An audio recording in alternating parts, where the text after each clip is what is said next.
Hello, welcome to the fifth week of Confronting Evil in History. Today we're turning to a different topic, not the history of the Holocaust, the history of genocide, the history of the Holodomor, but rather the question of why history is so important, and in particular, why historical truth, honesty, integrity, and the openness of a society to confronting its own history, why these factors are so important. It is perfectly obvious that there's a deep connection between the way that we understand the past, including especially our own past, and the way that we understand ourselves as human beings.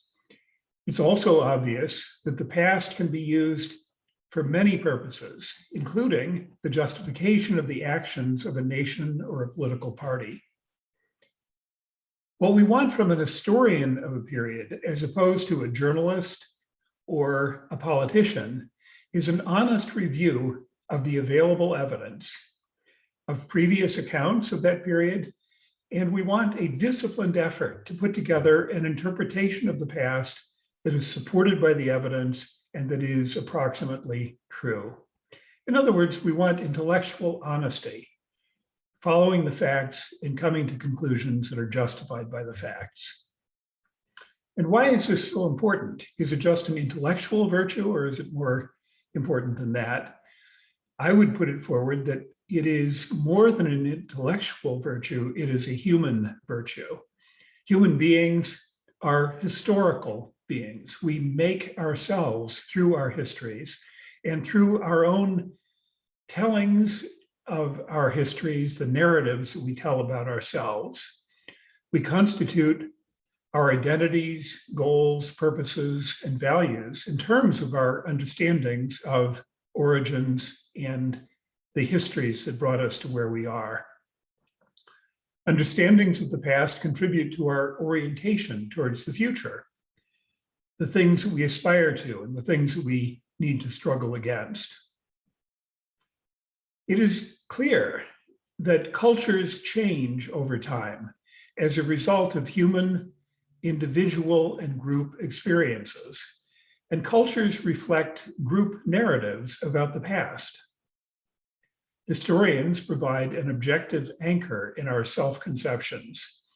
Truth is key to our self-understanding.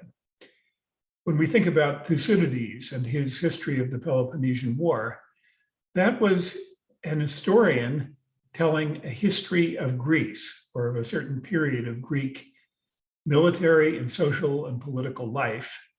And it had a huge effect on defining for the Greeks who they were.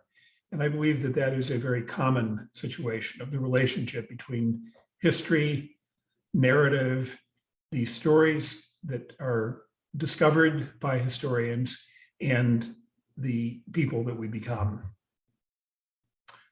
What is a historical narrative? A narrative is a story.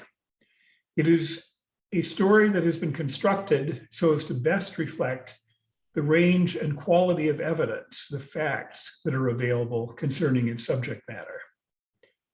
An historical narrative is put forward as being partially true with respect to the processes and events that it describes.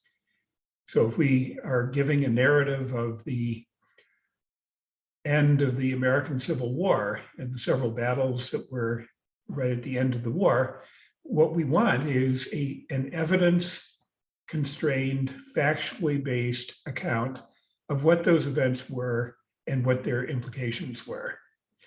But the qualification of partial that I mentioned above, this is inherent in historical research and knowledge.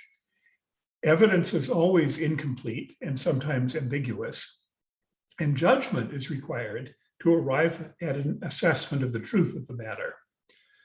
Furthermore, it's clear that historical narratives always proceed from a point of view, the interest or the set of ideas or the set of themes and processes which the historian is interested in uncovering.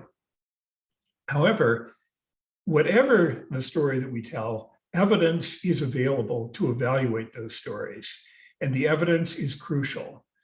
Evidence both known and new evidence, evidence to be discovered in the future.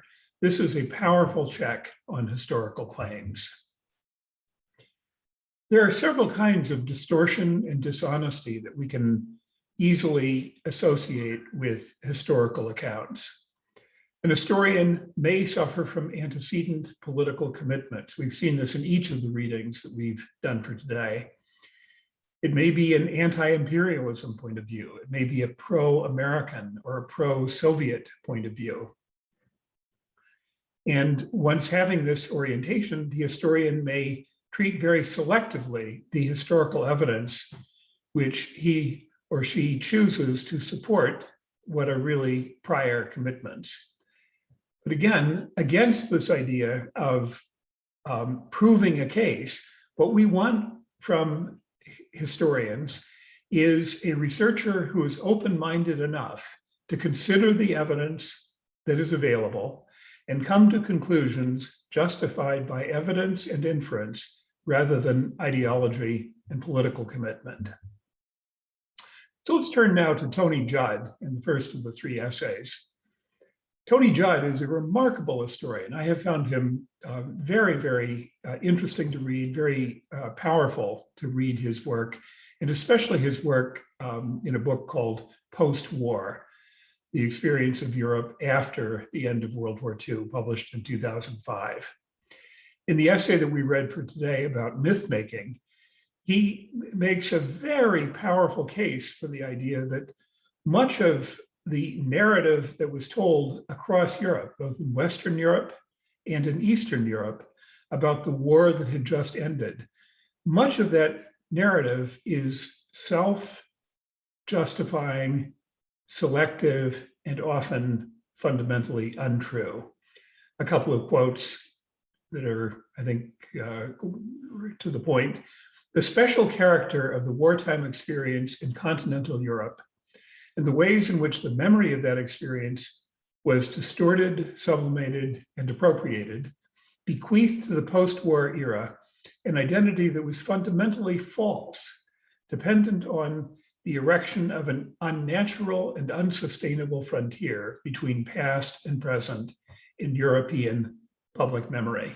What Judd is saying here is that Europeans, whether politicians or citizens, residents of Paris or Warsaw or Gdansk or London, came to have mental stories and images and pictures of the history of World War II and the history of the Holocaust, the history of the Holodomor, which were fundamentally untrue. They became myths about the recent past, which, in his words, shape and misshape the directions of the present. So Judd is very straightforward in saying that he believes that the myths which are constructed about major events like the Holocaust or like World War II or like the Holodomor or like the rise of communism in the 1920s and 30s, these myths can substantially impair our ability to move forward in a humanly desirable way. He writes, the war left a vicious legacy when everyone sought to identify with the winners, rather than just honestly confronting what fellow Frenchmen or Belgians or Polish citizens had done during the war. And so his idea is that much of what is told in as kind of a narrative of the war and then the early post-war period, much of this is a myth. One part of it is to blame everything on the Germans, including genocide and the death camps. And we've already seen by reading his younger colleague, Timothy Snyder, that this is fundamentally untrue in the sense that partisans and local militias and ordinary Polish and Ukrainian and Estonian citizens participated and were essential participants in genocide and mass killing. Another myth, the idea that Austria was the first victim of Nazi aggression. But this is just factually and historically untrue. Austria was Nazi and fascist before Germany was. So the Anschluss was not a Nazi aggression against Austria. It was, if anything, invited by Austrian politicians. There is the fact that the Nuremberg trials were selective. This is one of Tony Judd's important views, that German crimes were considered, but not Ukrainian crimes, Polish crimes, or Soviet crimes. And why was that? And then there is the fact of the limited scope of denazification in countries like Belgium or the Netherlands or France. There was a kind of instant amnesia which took place in Austria and Germany. People who had been actively involved in the Nazi state were, in the post-war period, declared to be ordinary German citizens who could function as political officials, as police officers, as police chiefs. There's a myth of the resistance. This is another self-justifying, self-gratifying myth of behavior. We were innocent. We resisted in France and in Belgium and in the Netherlands. In the Netherlands, there is the idea, as he puts it, in the Netherlands, where grossly exaggerated accounts of heroic farmers rescuing downed British airmen became part of the post-war national mythology. And his view is not that this never happened, but that this was not the dominant, the most important theme of public reaction, public response to Nazi occupation. Quote, "It was necessary somehow to restore a minimum level of cohesion to civil society and to reestablish the authority and legitimacy of the state in countries where authority, trust, public decency, and the very premises of civil behavior had been torn down by totalitarian government and total war." So here Judd is offering kind of a theory for why this mythology of resistance and we were all victims and we did what we could to oppose the Nazis, why this mythology was developed. He believes that there was an effort at social cohesion, which made it impossible to simply confront the truth, which was often an ugly truth in so many countries. And in the communist world, the Eastern world, the communists were even more interested in concealing the facts about the 1930s and the 1940s. Quoting Judd, second, the communists, whose agenda was, of course, distinctly different from that of their allies in the domestic resistance, for example, in Ukraine, nevertheless had reasons of their own to recast the wartime record of their fellow citizens in their own heroic image. He also notes what we've seen also in Timothy Snyder's work, that there was in the Soviet Union a complete silencing of any reference to, quote, national, ethnic, or religious minorities, i.e. Jews, from the mention in memorialization about the suffering that was created by the war, by fascism, by Nazism, and by the Holocaust. There was also the need in the West, the need in the United States, in Britain, and in France to secure Germany as a post-war ally rather than an ongoing foe, and to transform Germany, both in perception and ultimately in reality, to a country committed to democratic and peaceable arrangements. And so Judd kind of suggests that the mythology sometimes was a matter of imagining a democratic Germany in the hope that that imagination would lead to the emergence of a real democratic Germany. And then finally, his critique of the idea of a European community is a pretty penetrating one. There was the idea of the era of good feelings, the idea that Europe could be unified finally as one large community of people of different nations. And his view is that there was a lot of mythologizing that went into that construction as well. But Judd believes that the mythologies that are involved are not sustainable. He notes that in the 1960s, there was a younger generation of activists and scholars and historians who redirected attention to the era of crimes against humanity in occupied countries. People of the generation of Timothy Snyder, who's an American, who were willing to ask the hard questions. What role did ordinary Ukrainians, what role did ordinary Polish citizens and farmers play in the Holocaust? And the answers, as we know, are ugly. But there was also a desire on the part of the mass public to close their eyes to this history. In France, he writes, French citizens see little benefit in rehashing the atrocities committed by Vichy, even when they themselves bear no possible personal responsibility for them. And furthermore, few in France wish to acknowledge the elements of continuity between Vichy and the preceding and subsequent republics, both because of the implicit downgrading of the break of 1945 and the apparent normalizing and relativizing of the Vichy years that such an acknowledgement might entail.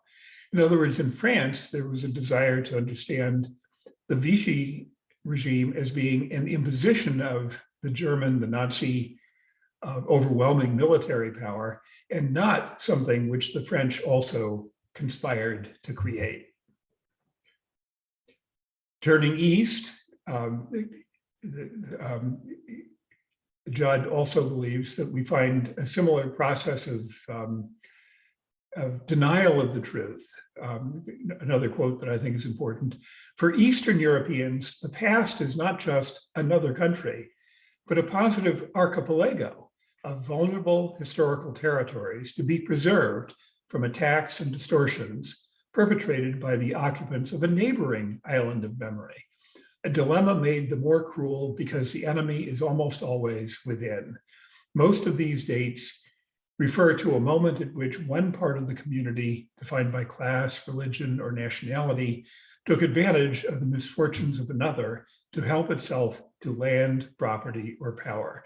These are ugly realities in the Baltic countries, in Ukraine, and Poland.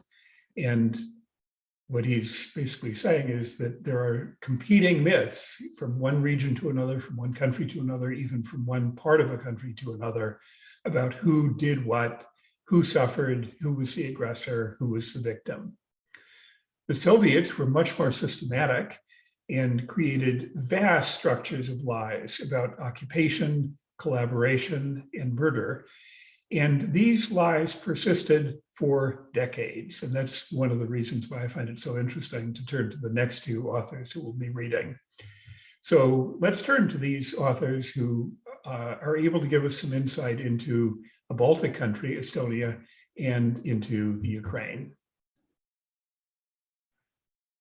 What is striking, though, this is still from Judd, what is striking, though, is the discomfort aroused by any suggestion that Eastern Europeans today need to come to terms with their past treatment of Jews. That particular past has been so profoundly buried by communists and non-communists alike that attempts to disinter it are resented by everyone, including Jews. So the lies of diminishment of the atrocities of the Second World War and the Holocaust are very, very powerful. Another important quote, the special difficulty of coming to terms with the treatment of the Jews, especially during the war, is that it is hopelessly implicated with other buried histories already mentioned. For some time now, there has been an interesting debate among Hungarian historians about whether the extermination of the Hungarian Jews could have been prevented. A final quote from Judd, the new Europe is thus being built upon historical sands at least as shifty in nature as those on which the post-war edifice was mounted. To the extent that collective identities, whether ethnic, national, or continental, are always complex compositions of myth, memory, and political convenience, this need not surprise us.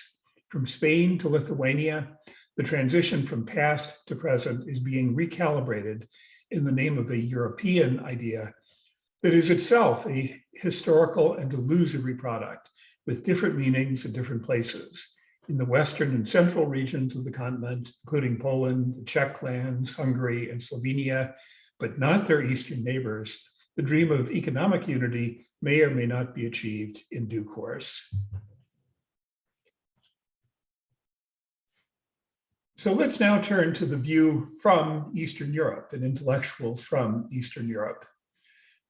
The USSR was fundamentally committed to lies. It is a regime that was built on lies, small lies and large lies about its history and about the history of the countries around it.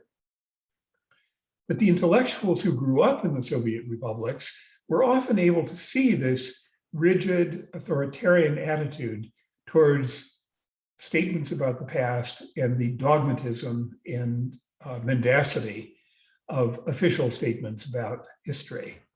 Andrus Pork in Estonia and Anna Wylegala in Poland provide very interesting analysis, I believe, that is of interest for us.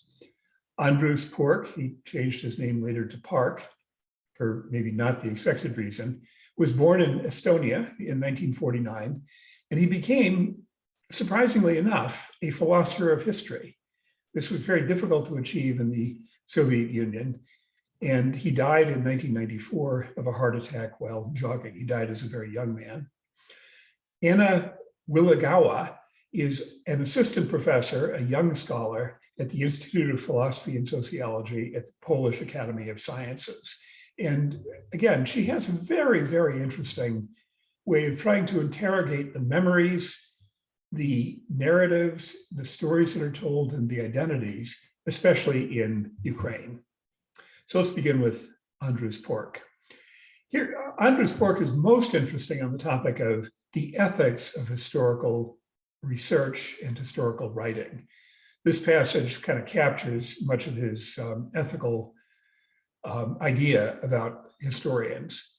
Quote, "Scholars' moral responsibility for truth, for the objective content of the results of their investigations, is a somewhat neglected problem in Western English-speaking critical philosophy of history. Nor has this problem found much theoretical attention in Soviet philosophy of history. At the same time, the process of reassessing and rewriting Soviet history in the light of glasnost has helped to reveal the magnitude of distortions, lies, and half-truths in Soviet historiography over a number of years.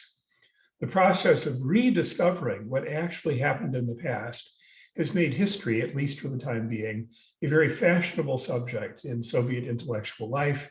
It has also raised painful moral questions for many older historians who now face tough moral accusations by their colleagues, the general public, and perhaps by their own conscience." So what he's talking about here is the fact that Soviet historians, Soviet apologists, Soviet politicians told deep, vast, and in the end, ridiculous lies about Soviet behavior before World War II and during World War II. And Andrus Pork is making a point that Judd made. These lies cannot be sustained forever. Pork believes that, or he puts in front of us, that there are two ways of lying as an historian. And the Soviet world of historical writing has tried both. First is what he calls the direct lie, just simply affirming things which never happened. Pages and pages of the famous short course of the history of the Soviet Communist Party can be classified as direct lies. First of all, we can, of course, refer here to allegations of Bukharin, Zinoviev, Kamenev, Radek, Tomsky, and other victims of the Great Purge were agents of foreign intelligence services, that they planned to murder Soviet leaders, that they formed anti-revolutionary clandestine organizations, and so on. These are obvious and complete lies today, and yet they were put forward with deadly seriousness in the 1930s at the show trials. The book Darkness at Noon is Arthur Koestler's attempt to kind of make sense of the depth of these lies. But maybe more insidious is what Pork refers to as the blank pages lie. The blank pages lie attempts not to make direct false statements, but rather to select facts to create the overall distorted picture. In other words, in spite of reporting a real set of facts, F1 through Fn, a selection, say F1, F4, F6, and F9, Fn, is reported. An important feature is, of course, that some objective basis first-rate facts, whatever the word objectively basic means in this context, are omitted. And we've got some great examples from Pork about blank page lies. But here's one that I think is especially fundamental from Estonian history, the history of the country that Pork was born into. The secret protocol and the agreement between the Nazis and the Soviet Union in August 1939. And the secret protocol essentially gave the Soviets permission to completely annex Estonia and other Baltic countries. In June of 1939, Zhdanov, a major military figure, and massive troop levels arrive in Estonia. A puppet government is installed in Estonia in June, just 2 days later. Estonia is admitted as a, quote, constituent republic of the USSR, or in other words, it is annexed. And none of these facts behind the crude and violent seizure of Estonia, which had already been stipulated in the secret protocol of the German-Soviet agreement, none of these facts were reported in the histories of Estonia and the USSR. The secret protocol was a blank page and was never referred to by Soviet historians. A long quote, to look at the chapter in this official history of the 1940 events in the 2-volume book about Estonian history is quite instructive in this respect. It contains, for example, a number of facts about the activities of a small, about 100 members before June 1940, Estonian Communist Party. But at the same time, some events listed in the above summary are quite vividly absent from this chapter. To give some examples, the existence of the secret protocol to the Molotov-Ribbentrop Treaty is not reported. The September 28, 1939 treaty between the USSR and Estonia is mentioned, but the guarantees that the economic and political systems of the participating states will not be influenced by the treaty are omitted. The extraordinary fact that one of the most high-ranking officials in the USSR and Stalin's close colleague, Zhdanov, unexpectedly arrived on the 19th of June in 1940 in a supposedly independent foreign country and started to form a new government immediately is not reported. In other words, all of these most material facts about the Soviet methodical annexation of Estonia, not reported. Continuing a quote, for example, if the important fact of who started the war is omitted from the historical account, but detailed descriptions of some particular battles are given, as in the case with many Soviet accounts of the 1939-1940 Soviet-Finnish War, then we clearly have a morally blameworthy selection of facts. Now let's turn to Anna Wylegala and what she calls the difficult past of Ukraine. She is one of a post-80s generation of historians and social scientists from Eastern and Central Europe who are trying to come to grips with collective memory, history, and public identity in the countries of the region. She is Polish, but her focus of research is on Ukraine. And Poland and Ukraine, of course, have a long history and a shared border. She has written a great deal on memory and identity in Ukraine. Her book, Displaced Memories, Remembering and Forgetting in Post-War Poland and Ukraine, came out just a year or so ago in English. It looks like a very interesting book. I've read only the first 20 or 30 pages. I've included this map because it refers to Galicia, and she refers frequently to the region of Galicia, which falls across the border between Poland and Ukraine. And so I think it's useful for you to inspect the map, and you see on the map Ukraine, Belarus above, Moldova, Romania, Hungary. It's good to have kind of a mental image of where these countries are and where the mass killings occurred that we've been talking about in the past several weeks.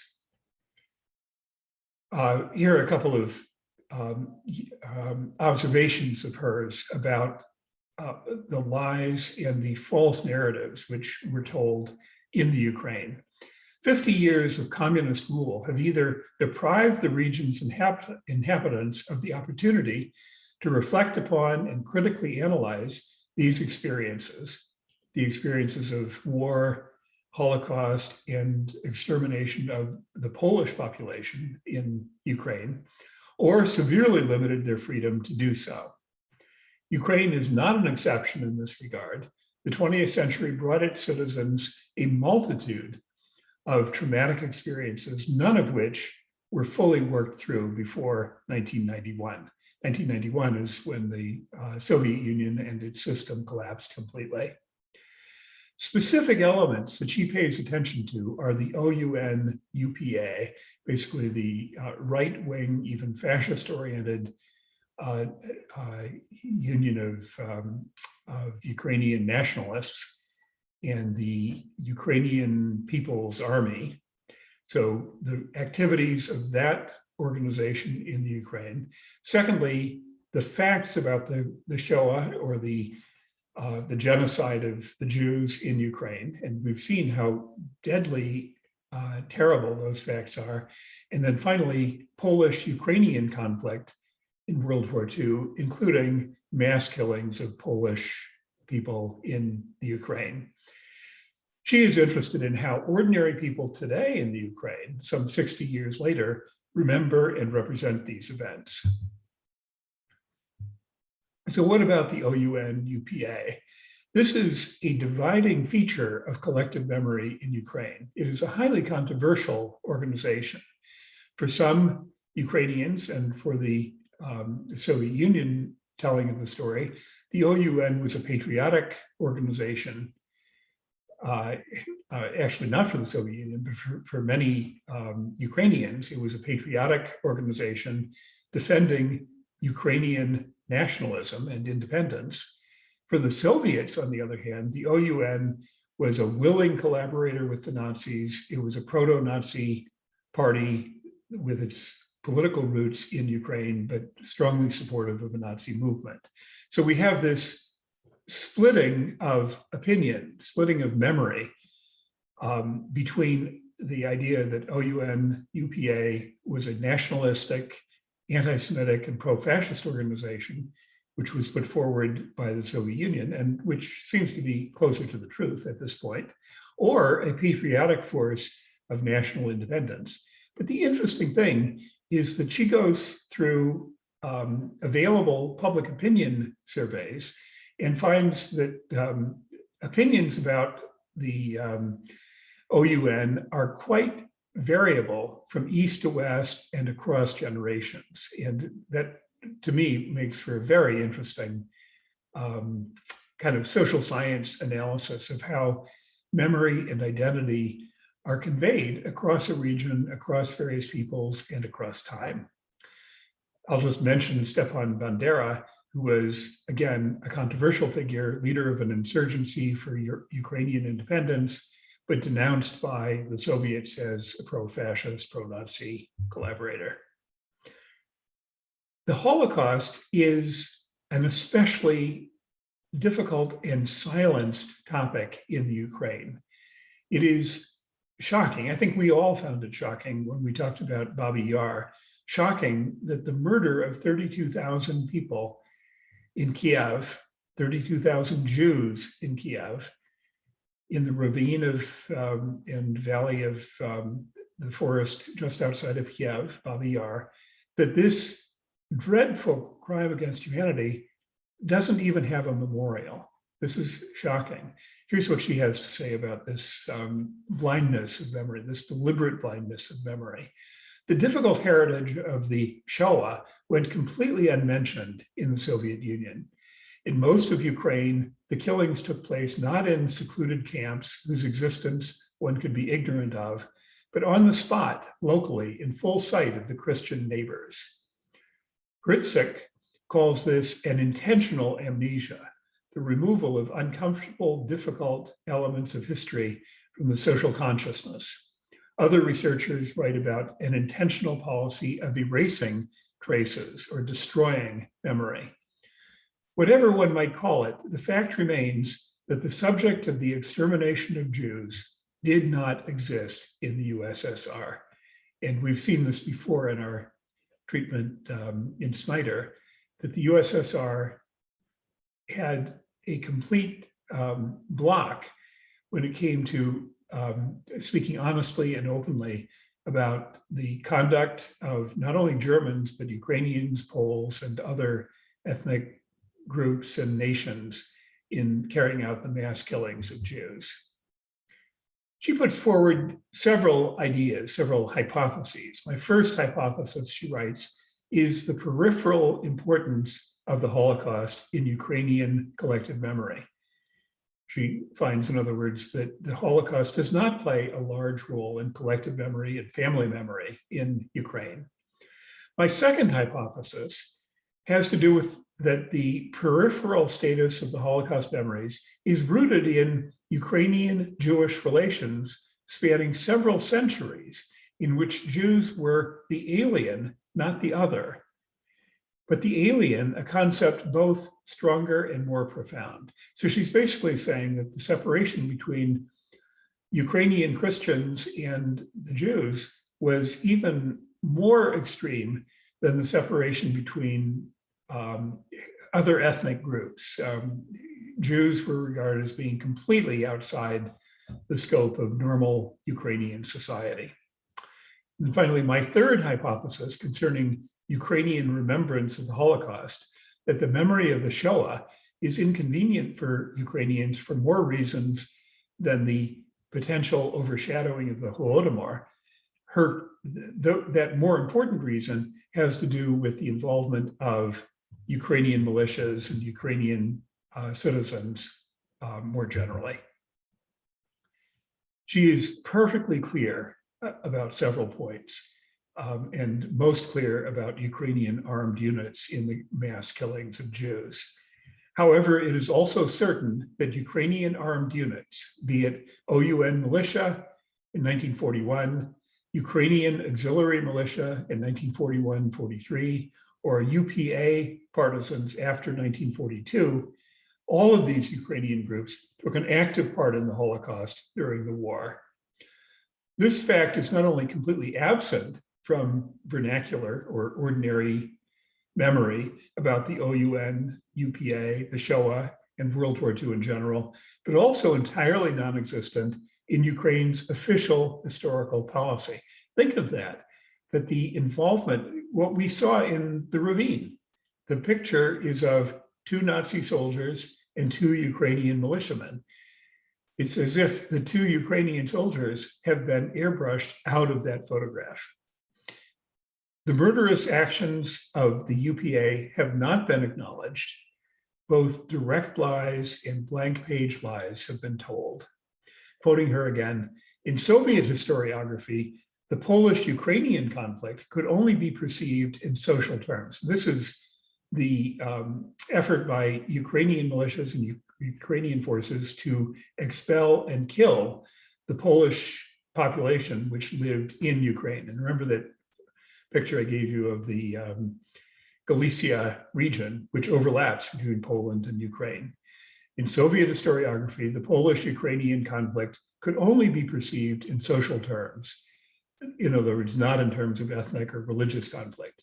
Poles were used using cliches such as Polish sirs, bourgeois fascists, and invaders, while uncomfortable subjects were omitted, the uncomfortable subject being an ordinary Ukrainian village coming out and destroying and killing and massacring the Polish residents of the nearby village.